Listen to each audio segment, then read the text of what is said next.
Hello students तुम्हालोके करा comment अनुसरी आज मैं तुम्हालोकर बारे HS सेकेंड इयारर अर्थात क्लास 12 इकोनॉमिक्स सब्जेक्टर परा एइबार परीक्षात आहिबलगिया गोटेई किताबखनरे केइबाटाओ गुरुत्वपूर्ण और कमन इम्पर्टेन्ट क्वेश्चन एन्सार लै आहिছোঁ गतिके आजिर भिडिओটো तुम्हालोकर बारे खूबे गुरुत्वपूर्ण हब तुम्हालोके भिडिओটো एकदम शेषলৈকে চাই যোৱা এতিয়া प्रथमते मैं तुम्हालोকক सिलेबासखन देखुৱাই দিছোঁ এইখন হৈছে তোমালোকৰ HS सेकेंड इयारर अर्थात क्लास 12 इकोनॉमिक्स सब्जेक्टर सिलेबास तुम्हालोকৰ क्लास 12 इकोनॉमिक्स सब्जेक्टটো দুটা ভাগত ভাগ কৰা হৈছে पार्ट ए और पार्ट बी पार्ट एट आसे तुम्हालोকৰ समष्टिवादी अर्थनीतिर पाटनी और पार्ट एर माने समष्टिवादी अर्थनीतिर पाटनी तुम्हालोকৰ मुठ 5टा अध्याय আছে ठीक আছে प्रथम अध्याय राष्ट्रीय आय और आनुषंगिक धारणा द्वितीय अध्याय आय और नियोग निर्धारण तृतीय अध्याय मुद्रा और बैंक व्यवस्था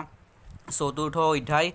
सरकारी बाजेट और अर्थनीति पंचम अध्याय परिशोधर क्षमता और पार्ट बी आसे तुम्हालोকৰ भारतर अर्थनैतिक उन्नयन इते तुम्हालोকৰ माने 4टा अध्याय आसे ठीक है पार्ट बी तुम्हालोকৰ 4टा अध्याय आसे प्रथम अध्याय उन्नयनर नीतिসমূह और अभिज्ञता 1947 सনৰ পৰা 1990 तार पिছত द्वितीय अध्याय 1991 सনৰ পৰা अर्थनैतिक संस्कार तृतीय अध्याय भारतीय अर्थव्यवस्थात सन्मुखीन हुआ साम्प्रतिक प्रत्याह्बान चतुर्थ अध्याय प्रतिवेशी देशर लगत एटी तुलना गतिके तुम्हालोকৰ पार्ट ए और पार्ट बी दुटा भागत भाग करा হৈছে तुम्हालोকৰ इकोनॉमिक्स सब्जेक्टर এতিয়া प्रथमते तुम्हालोকৰ पार्ट ए समष्टिवादी अर्थनीतिर पाटनी এই पार्ट एर পৰা अर्थात 5টা अध्याय আছে तुम्हालोকৰ पार्ट एर এই 5টা अध्यायर পৰা परीक्षात आहिबलगिया गोटेई किताबखनरे कमन इम्पर्टेन्ट सिलेक्टेड क्वेश्चन एन्सार मैं इतिमध्ये भिडिओ बनाई आपलोड करिছোঁ तुम्हालोকৰ जिসকলে चोৱা নাই चिंता करिबलगिया अलपो विषय নাই আজি मैं এইটো ভিডিওৰ ডেসক্ৰিপশ্যনত আকৌ এবাৰ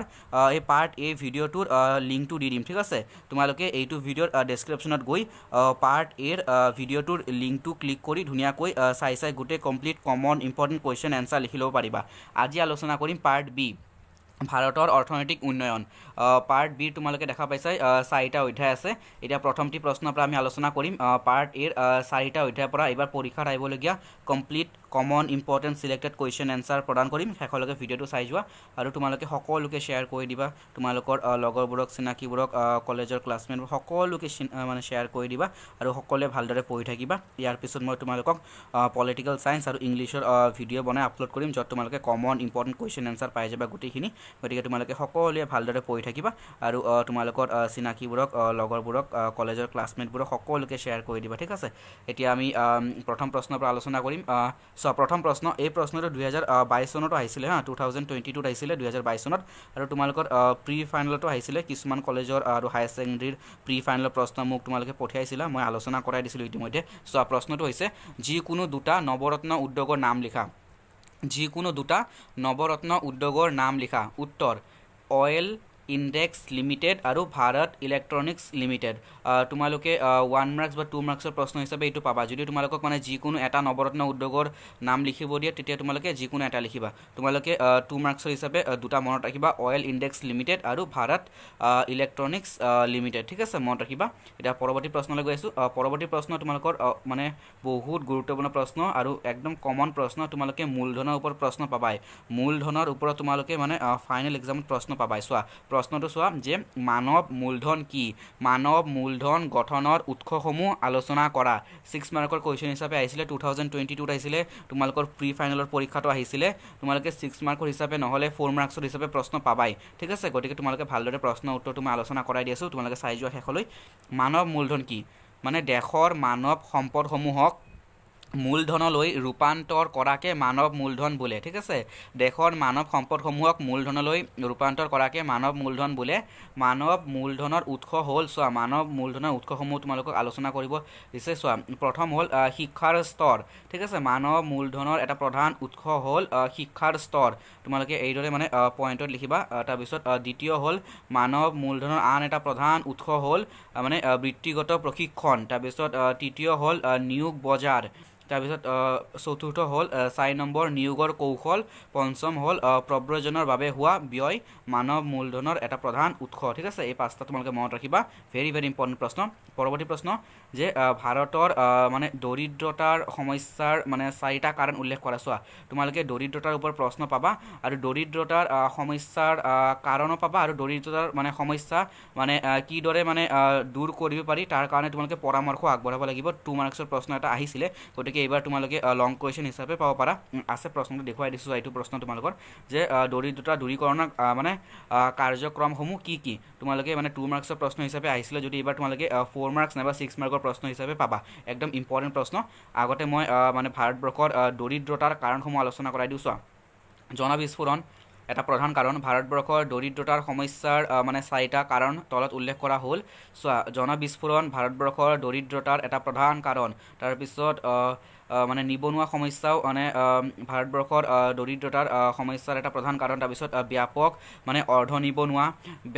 অৰ্ধনিবনুৱা সমস্যাও মানে দৰিদ্ৰতাৰ সমস্যা সৃষ্টি কৰে। তাৰপিছত বৈষম্যমূলক বিতৰণ, এইটো হৈছে ভাৰতবৰ্ষৰ মানে দৰিদ্ৰতাৰ এটা প্ৰধান সমস্যা। ঠিক আছে, বৈষম্যমূলক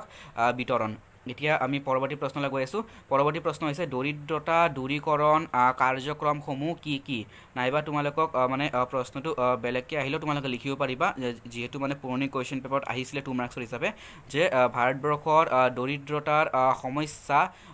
দূৰীকৰণ কৰাৰ ক্ষেত্ৰত 2টা পৰামৰ্শ আগবঢ়োৱা, এই ধৰণে প্ৰশ্নটো আহিছিলে। তোমালোকৰ মানে উত্তৰ একেই হ'ব। চোৱা,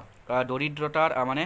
দৰিদ্ৰ দূৰীকৰণৰ বাবে ভাৰত চৰকাৰে তলত উল্লেখ কৰা মানে আঁচনিসমূহ গ্ৰহণ কৰিছে। তোমালোকে যিকোনো তোমালোকে ইয়াৰ পৰা 6টা লিখিবা, মই তোমালোকক মানে 10টা দিছোঁ, 6টা ইয়াৰ পৰা লিখিলে হ'ল। চোৱা, মই আলোচনা কৰাই দিছোঁ যে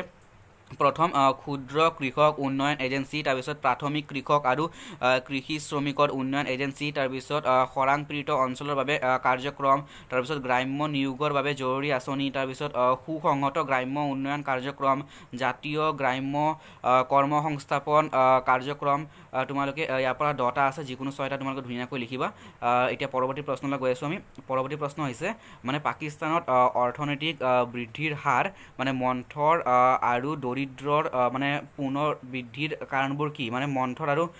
দৰিদ্ৰৰ মানে পুনৰ বৃদ্ধিৰ কাৰণবোৰ কি, মানে দৰিদ্ৰৰ আকৌ কিয় মানে সৃষ্টি হৈছে পাকিস্তানত অৰ্থনৈতিক বৃদ্ধিৰ হাৰ মন্থৰ কিয় হৈছে, লেহেমীয়া কিয় হৈছে, আৰু দৰিদ্ৰতাৰ সৃষ্টি হোৱাৰ পুনৰ কাৰণসমূহ কি বা দৰিদ্ৰতাৰ বৃদ্ধি হোৱাৰ কাৰণবোৰ কি, এই প্ৰশ্নটো 2022 চনতো আহিছিলে। আৰু তোমালোকৰ মানে পাৰ্ট বিৰ মানে একদম মানে 4ৰ্থ অধ্যায়ৰ প্ৰশ্ন হয়, মানে শেষৰ অধ্যায়টোৰ এইটো প্ৰশ্ন আছিলে। ঠিক আছে, চোৱা,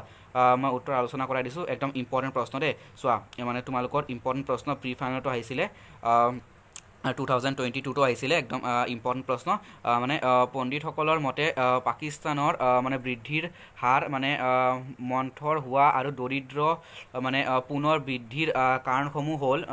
ক আৰু খ, 2টা পইণ্টত লিখিবা তোমালোকে, যে পাকিস্তানৰ কৃষিখণ্ডৰ বৃদ্ধি আৰু খাদ্য শস্যৰ যোগানৰ অৱস্থা মানে আনুষ্ঠানিক প্ৰযুক্তিগত পৰিৱৰ্তনৰ মানে আনুষ্ঠানিক প্ৰক্ৰিয়াৰ ওপৰত নহয়, খেতি ভাল হোৱা বা নোহোৱাৰ ওপৰতহে বেছি নিৰ্ভৰশীল আছে। তাৰপিছত বৈদেশিক লেনদেনৰ মানে ৰাহিত ঘটা দুৰ্যোগ আঁতৰাবলৈ মানে বিশ্ব বেংকে আৰু আন্তৰ্জাতিক মুদ্ৰানিধিৰ পৰা ধাৰ মানে কৰিবলগীয়া হৈছিল। তদুপৰি দেশখনত মানে বৈদেশিক ঋণৰ ওপৰত মানে কি হৈছে মানে ক্ৰমবৰ্ধমান হৈ আছে। ঠিক আছে, মানে বৈদেশিক মানে ঋণৰ ওপৰত মানে দেশখনে কি কৰিছে, ক্ৰমবৰ্ধমান হৈ আছে। এতিয়া পৰৱৰ্তী প্ৰশ্নলৈ গৈ আছোঁ আমি। পৰৱৰ্তী প্ৰশ্ন GSTৰ 2টা সুবিধা, ইম্পৰ্টেণ্ট প্ৰশ্ন দেই। এতিয়া মই তোমালোকক পৰীক্ষাত আহিবলগীয়া 2 মাৰ্কছৰ কেইবাটা প্ৰশ্ন তোমালোকক আলোচনা কৰাই দিম। এই 3টা প্ৰশ্ন, এই 4টা প্ৰশ্নই তোমালোকৰ মানে 2022ত আহিছিলে। ঠিক আছে, এই 4টা প্ৰশ্ন একদম চিৰিয়েলি চোৱা, GSTৰ পৰা আৰম্ভ কৰি শেষলৈ, যে GST 2টা সুবিধা লিখা, GST 2টা সুবিধা বা গুণ একে হ'ব এনচাৰ হা। চোৱা, কৰৰ হাৰ সমান বা একে হয়, তাৰপিছত আঁচনিবোৰ একে হয়। পৰৱৰ্তী প্ৰশ্ন ক্ষুদ্ৰ উদ্যোগৰ 2টা বৈশিষ্ট্য লিখা। চোৱা, ক্ষুদ্ৰ উদ্যোগৰ 2টা বৈশিষ্ট্য, মালিকীস্বত্ব এজন ব্যক্তিৰ হাতত থাকে। পৰৱৰ্তী পইণ্ট যে পৰিচালনা আৰু নিয়ন্ত্ৰণ মালিকৰ হাতত থাকে। চোৱা, ইম্পৰ্টেণ্ট প্ৰশ্ন, ক্ষুদ্ৰ উদ্যোগৰ 2টা বৈশিষ্ট্য লিখা। উত্তৰ মালিকীস্বত্ব এজন ব্যক্তিৰ হাতত থাকে আৰু দ্বিতীয় পইণ্ট পৰিচালনা আৰু নিয়ন্ত্ৰণ মালিকৰ হাতত থাকে। পৰৱৰ্তী প্ৰশ্ন ভাৰতৰ মানে শক্তিৰ খণ্ডই সন্মুখীন হোৱা 2টা সমস্যা বা প্ৰত্যাহ্বানৰ বিষয়ে উল্লেখ কৰা বা লিখা। চোৱা, অপৰ্যাপ্ত বৈদ্যুতিক সৰঞ্জাম আৰু প্ৰকৃত মানে ক্ষমতাৰ অপব্যৱহাৰ। মনত ৰাখিবা, ইম্পৰ্টেণ্ট প্ৰশ্ন। অপৰ্যাপ্ত বৈদ্যুতিক সৰঞ্জাম আৰু প্ৰকৃত ক্ষমতাৰ অপব্যৱহাৰ মনত ৰাখিবা মানে ভাৰতবৰ্ষৰ শক্তিৰ খণ্ডই সন্মুখীন হোৱা দুটা সমস্যা বা প্ৰত্যাহ্বান পৰৱৰ্তী প্ৰশ্ন কৃষি বজাৰ ব্যৱস্থাৰ উন্নয়নৰ বাবে ভাৰত চৰকাৰে গ্ৰহণ কৰা যিকোনো দুটা পদক্ষেপ লিখা চোৱা প্ৰথমতে হ'ল ভূমিৰ মানে অধিকাৰ মানে পুনৰ গঠন কৰা আৰু আধুনিক পানী যোগান ব্যৱস্থা এই দুটা হৈছে ভাৰত চৰকাৰে গ্ৰহণ কৰা কৃষি বজাৰ ব্যৱস্থাৰ উন্নয়নৰ ক্ষেত্ৰত লোৱা পদক্ষেপ ভূমিৰ অধিকাৰ মানে পুনৰ গঠন কৰা ভূমিৰ অধিকাৰ বা মাটিৰ অধিকাৰ মানে পুনৰ গঠন কৰা আৰু আধুনিক পানী যোগান ব্যৱস্থা এতিয়া পৰৱৰ্তী প্ৰশ্ন মনত ৰাখিবা ভূমিৰ অধিকাৰ পুনৰ গঠন কৰা ঠিক আছে ভূমিৰ অধিকাৰ পুনৰ গঠন কৰা আৰু আধুনিক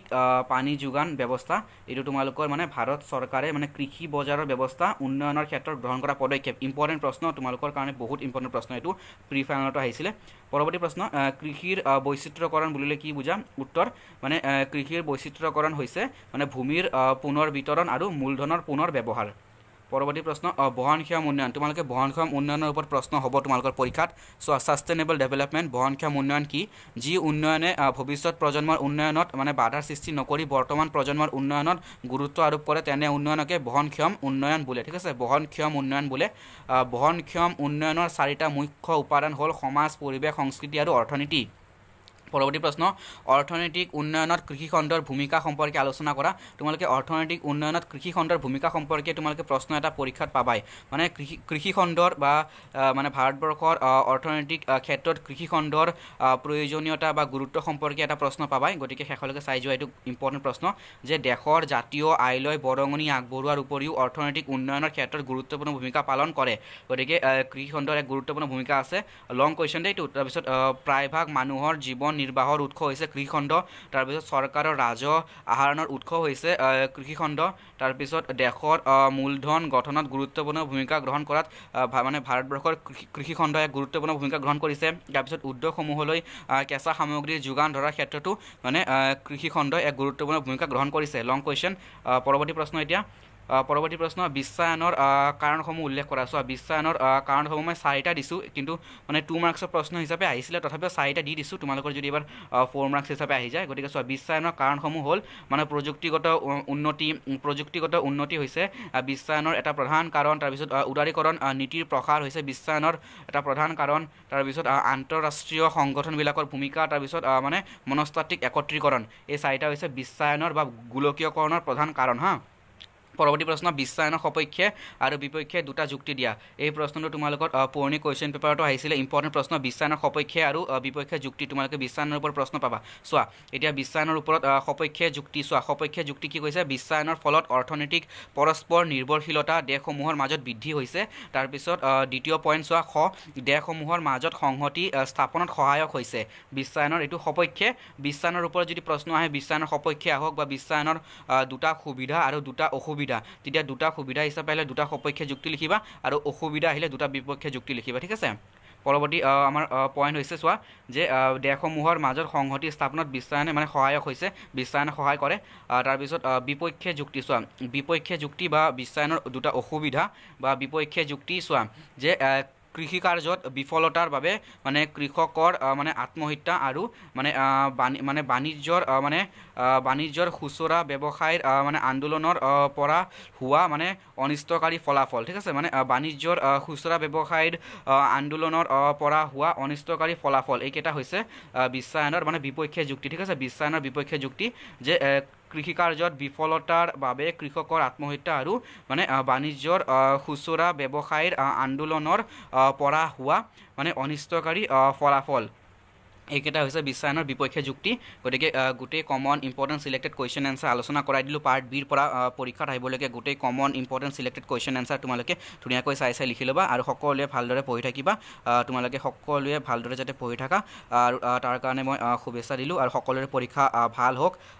যাতে তোমালোকে সকলোৱে ভালদৰে তোমালোকে মানে ভাল মাৰ্কছ পোৱা গতিকে তোমালোকে সকলোৱে ভালদৰে পঢ়ি থাকিবা আৰু পাৰ্ট এৰ মানে ভিডিঅ'ৰ লিংকটো তোমালোকে ডেছক্ৰিপশ্যনত পাই যাবা ঠিক আছে পাৰ্ট এৰ 5টা অধ্যায়ৰ কমন ইম্পৰ্টেণ্ট কুৱেশ্যন এনচাৰৰ ভিডিঅ'টোৰ লিংক মই এইটো ভিডিঅ'ৰ ডেছক্ৰিপশ্যনত দি দিম তোমালোকে এইটো ভিডিঅ'ৰ ডেছক্ৰিপশ্যনত গৈ লিংকটো ক্লিক কৰি চাই